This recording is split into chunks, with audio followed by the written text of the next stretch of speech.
and welcome to This Week in Laker Football, your exclusive weekly look into the West Bloomfield Lakers varsity football team. All season long on Civic Center TV and 89.3 Lakes FM. I'm Tyler Keefe, joined alongside head coach Zach Hilbers as always. Your team coming up a couple of tough losses on the road going through Oakland County, coming back this week against Southfield A&T. Let's jump into particular last week on the road at Rochester Adams. Impressive showing, at least early on, from the defense. What did you like out of the guys, particularly in those first 24 minutes, bringing a tie to halftime? Really, I guess how much they improved from week 2 to week 3. We didn't do a lot of things right, or at least we made a lot of mistakes week 2. In week 3, we were a lot better. Like, we executed our game plan, did a lot of things that gave us a good chance to win. Unfortunately, we made enough mistakes and kind of got it in our own way, and just enough where we were in a really close game with a good team and let their players at the end make a few winning plays and make the difference. What does that really say about this OAA Red outlook for the season? Because you went up against a team in Rochester Adams that looked on paper like they may take a step back this season. A lot of players that had graduated, they had a lot of upperclassmen coming in, but they really showed out on Friday night in that home game. I actually didn't think they were going to take a step down. I mean, their quarterback, who was a sophomore last year, I thought was on the cusp of taking the next step, and he clearly has. He's going to be a really good player, not only this year but the next as well.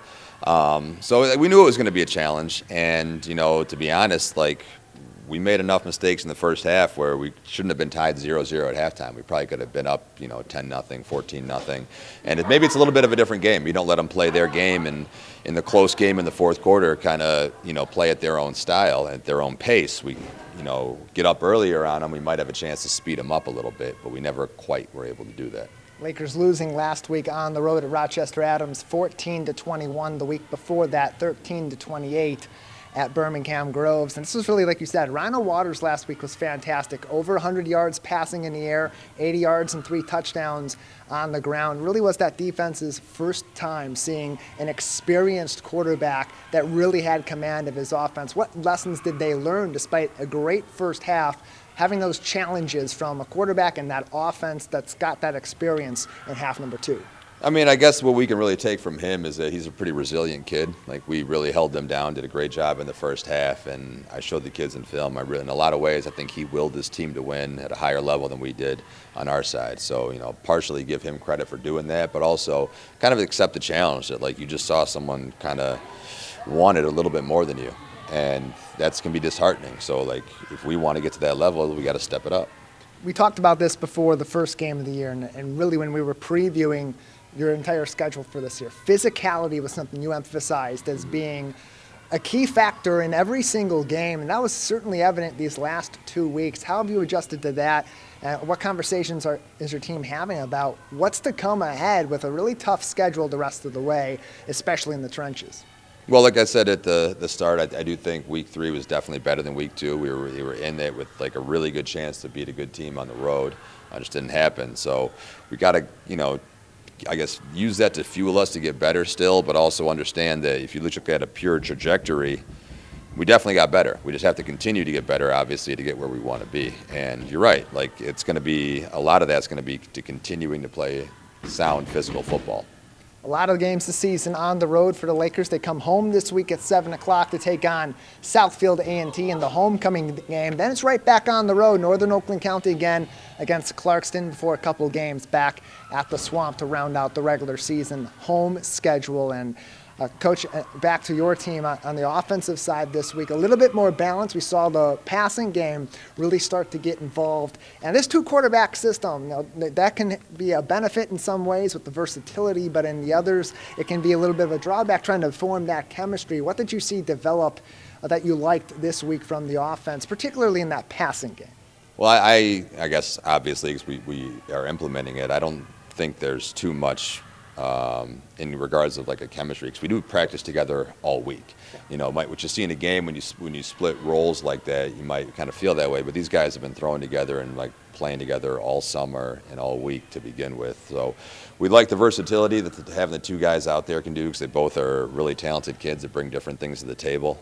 We definitely were better on throwing the ball week 3 than we were week 2, and that gave us some chances. We really just got to finish drives when it comes down to it. Key takeaway at the end of that game was those final couple of drives. Like you said, it seemed like Rochester Adams just kind of took command and willed themselves to the finish. What lessons does your team, especially those younger guys coming up into bigger roles, take out of that game and seeing just how important things like time management, physicality, and executing your sets can really be against a team like Adams? Well, you can talk about finishing drives as a team and as an offense because I think we need to do it, but when somebody does it to you, you get a first-hand view of what it looks like. So that was kind of our focus, like giving them a ton of credit because they finished the most important drive of the game for them. The only time they were leading was with 30 seconds left, but that's when you want to lead. Zach Hilbers with me on This Week in Laker Football. The Lakers going back home this week at the Swamp, 7 o'clock kickoff against Southfield A&T. We'll have that for you right here on Civic Center TV and 89.3 Lakes FM. So they look to bounce back and come out of this week even 500 at 2-2. Coach, your final takeaways from that game on the road at Rochester Adams, some positives and negatives. The positives, like I said, they're a really good team, and we were good enough to beat them. And the negative is obviously that we didn't beat them. So you got to take like what gave us a chance in that game and hold on to that, and like really take pride in fixing what caused us to lose. Because as soon as we do that, I think we'll figure some things out and start getting the results we want. Plenty more football season ahead for the Lakers as they come back home this week against Southfield A&T and then back into the OAA Red for a few weeks, going on the road, back for a couple games, and back out on the road to close out the 2024 season. We'll take a break on This Week in Laker Football. On the other side, Coach Hilbers and I will preview this week's homecoming football game at home against Southfield A&T. It's This Week in Laker Football on Civic Center TV and 89.3 Lakes FM. Live, local, social. Dive into your community with The Splash Live. Coverage of events and exciting developments in the greater West Bloomfield area. Join Tyler Keefe, Kevin McIntosh, and the rest of our staff live out on the street or in our studio. Weekdays live on Comcast Channel 15 or on AT&T at Channel 99. Watch us online too on Facebook at Civic Center TV 15, on YouTube at Civic Center TV, or on our website, civiccentertv.com. Watch West Bloomfield Lakers football all season long on 89.3 Lakes FM and Civic Center TV. Join Tyler Keefe and Matt Catoni each week for live, in-depth, and exclusive coverage before, during, and after the big game. It's your local high school football team on the road and in your backyard on your home for West Bloomfield Laker football, Civic Center TV and 89.3 Lakes FM.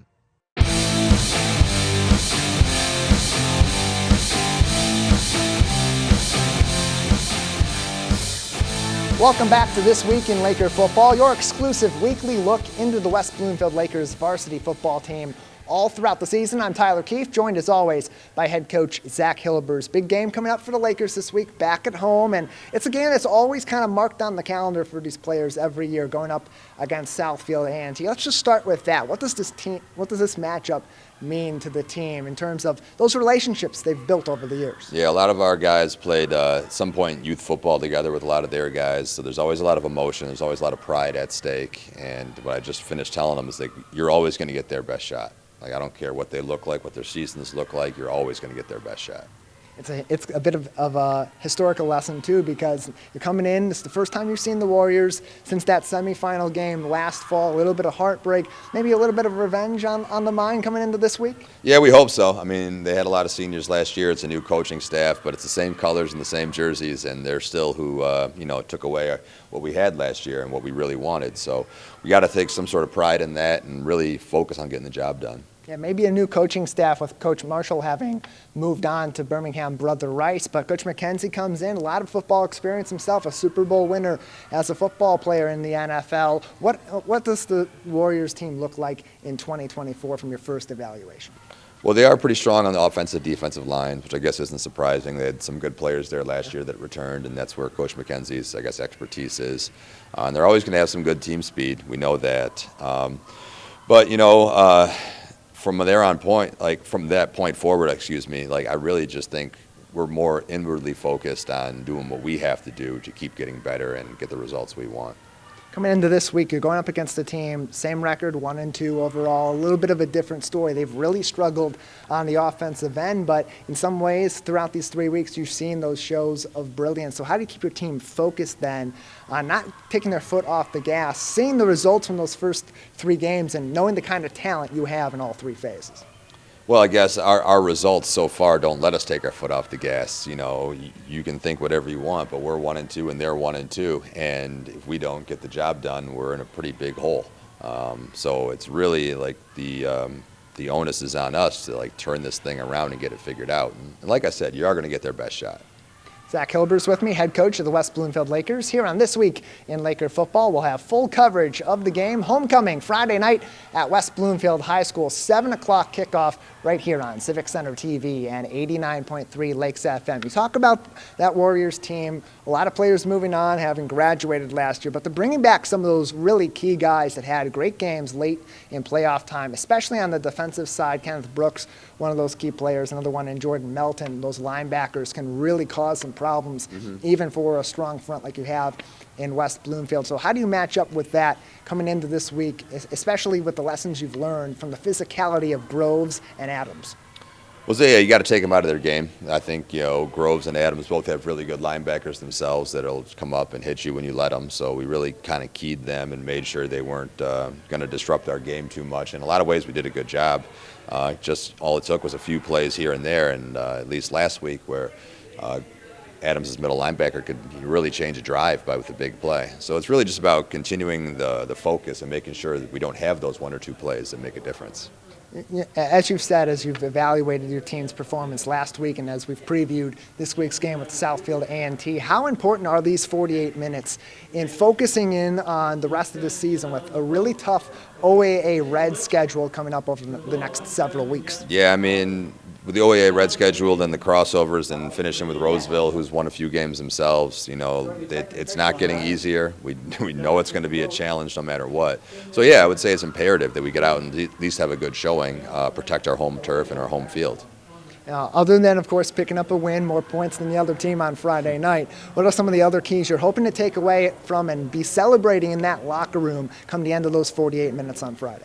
I guess just to go back from recapping last week, it's just finishing drives as the offense and getting off the field as a defense. We had several times where we did, 98% of the job correctly, but the 2% would kill us. And maybe that's a little metaphorical and hyperbolical, but the point still stands. Like, we were so close, and sometimes the margins between winning and losing are razor thin, and we just got to get on the other side of that razor.